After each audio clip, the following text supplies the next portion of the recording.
तारिक रहमान के नेतृत्व वाली बीएनपी ने 190 से ज्यादा सीटें जीत ली हैं। बांग्लादेशी मीडिया के मुताबिक अब तक 260 सीटों के नतीजे आ चुके हैं, जिनमें बांग्लादेश नेशनल पार्टी 197 सीटें जीत चुकी है। वहीं जमाते इस्लामी की अगुवाई वाले 11 पार्टियों के गठबंधन को महज 58 सीटें मिली है, जबकि निर्दलीय और अन्य को महज 8 सीटें मिली हैं। अभी तक के नतीजे में लेफ्ट डेमोक्रेटिक अलायंस को एक भी सीट नहीं मिली है। आज सुबह 9 बजे तक सभी नतीजे आने की उम्मीद है। पूर्व पीएम खालिदा जिया के बेटे और बीएनपी अध्यक्ष तारिक रहमान का प्रधानमंत्री बनना लगभग तय हो चुका है। रहमान ने 2 सीटों पर चुनाव लड़ा था, दोनों पर उनकी जीत हुई है। रहमान पिछले साल दिसंबर में 17 साल बाद देश लौटे थे। वहीं जमात चीफ शफीकुर रहमान ने ढाका 15 सीट से जीत दर्ज की है। जमात ने अपनी हार कबूल करते हुए कहा है कि उनकी पार्टी सकारात्मक विपक्ष की भूमिका निभाएगी। बगावत के बाद बनी नेशनल सिटीजन पार्टी ने आरोप लगाया है कि नतीजे बदले जा रहे हैं। तो बांग्लादेश में हुए आम चुनाव में बीएनपी को जबरदस्त जीत मिल रही है। 300 सीटों की अगर बात की जाए, उसमें से 197 सीटें इनके पास आ चुकी हैं, यानी कि बीएनपी को मिल चुकी है। इसके अलावा जो जमात से जुड़ी हुई तमाम 11 पार्टियां हैं, उन सबको मिला दिया जाए तो इस गठबंधन को 58 सीटें मिली हैं। वहीं पर छात्र आंदोलन से निकले पार्टी सिटीजन्स पार्टी को भी कहीं पर भी बहुत बड़ी जीत मिलती हुई दिख नहीं रही है। तारिक रहमान का अगला पीएम बनना लगभग तय माना जा रहा है। वो हाल ही में बांग्लादेश लौटे थे, जिसके बाद उन्होंने 2 सीटों से चुनाव लड़ा था, जिसमें उनको जीत हासिल हुई है। 2014 में 51% वोट हुआ था।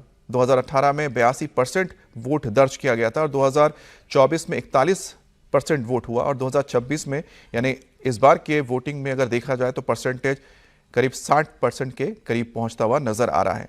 तो बीएनपी के खाते में, यानी कि बांग्लादेश नेशनल पार्टी के खाते में खालिदा जिया की पार्टी में इस वक्त जश्न मनाया जा रहा है, क्योंकि उनकी पार्टी बहुमत की ओर बढ़ती हुई नजर भी आ रही है और साथ ही साथ पार्टी जबरदस्त परफॉर्म किया है। लेकिन इसमें सबसे अहम बात है कि बांग्लादेश की सबसे पुरानी और सबसे बड़े पार्टियों में से एक आवामी लीग, यानी शेख हसीना की पार्टी को इस चुनाव में भाग लेने से रोक दिया गया था, हिस्सा नहीं ले पाई थी और उसके बाद मैदान बिल्कुल खाली था। बीएनपी के लिए माना जा रहा था कि क्योंकि आवामी लीग के बाद ये सबसे पॉपुलर पार्टी है बांग्लादेश की, इसीलिए आवामी लीग के ना होने से मैदान में बीएनपी के जीत को पहले ही तय माना जा रहा था कि इस जीत मिलेगी। जरूर ये है कि इस आंदोलन के बाद, जिसके जरिए शेख हसीना को हटाया गया था, जमात बहुत स्ट्रांगली सामने आया था और ऐसा लग रहा था कि हो सकता है कि जमात कुछ कमाल करके दिखा दे, कुछ चमत्कार करके दिखा दे। लेकिन जमात की जो रूढ़िवादी सोच है और साथ ही साथ जिस तरह से वो लगातार कोशिश कर रहा था कि बांग्लादेश को एक इस्लामिक स्टेट के रूप में चलाया जाए, शरिया के रूप से चलाया जाए, उसका आम लोगों ने विरोध जताया और उनके पास जो सबसे बड़ा विकल्प था आवामी लीग के अलावा, वो बीएनपी था, क्योंकि वो एक प्लूरल पार्टी चाहते थे, यानी कि एक ऐसी पार्टी जो सभी को लेकर साथ चले और बांग्लादेश की, बंगाल की जो संस्कृति है उसको आगे बढ़ाए। यही वजह है कि बीएनपी को यहां पर जबरदस्त जीत मिलती हुई दिख रही है। तो यहां पर आप तस्वीरें देख सकते हैं, यही हैं।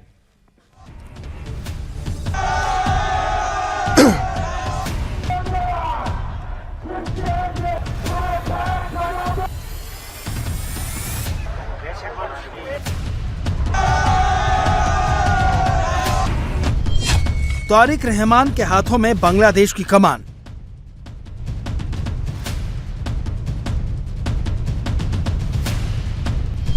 सत्रह साल बाद धमाकेदार वापसी, दोनों सीटों पर जीत।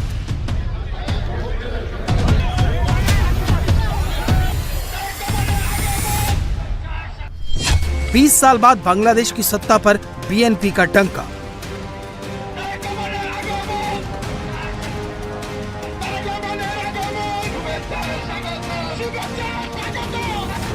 बांग्लादेश नेशनलिस्ट पार्टी बहुमत के आंकड़े से बहुत आगे निकल चुकी है और इसी के साथ तय हो गया तारिक रहमान का मुस्तकबिल।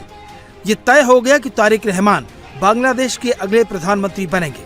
तारिक ने न केवल बीएनपी को धमाकेदार जीत दिलवाई है, बल्कि उन्होंने ढाका 17 और बोगरा 6 दोनों सीटों से शानदार जीत दर्ज की है।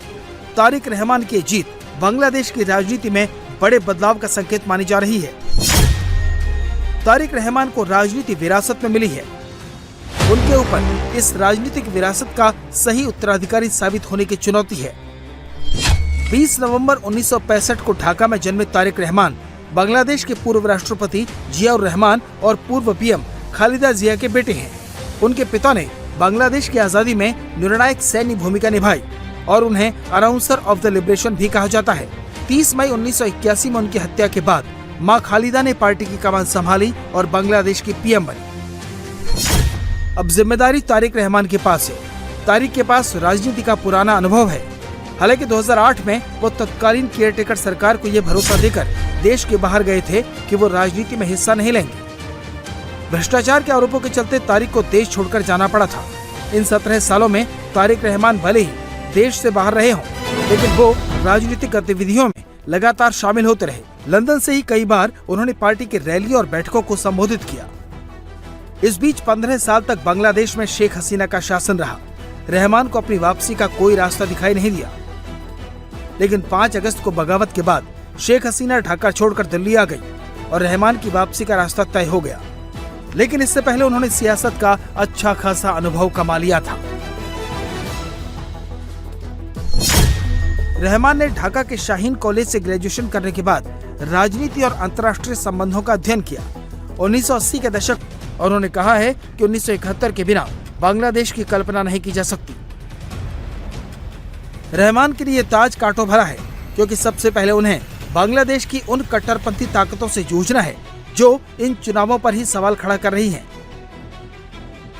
उसके बाद सत्ता की स्थिरता उनके लिए दूसरी बड़ी चुनौती बन सकती है।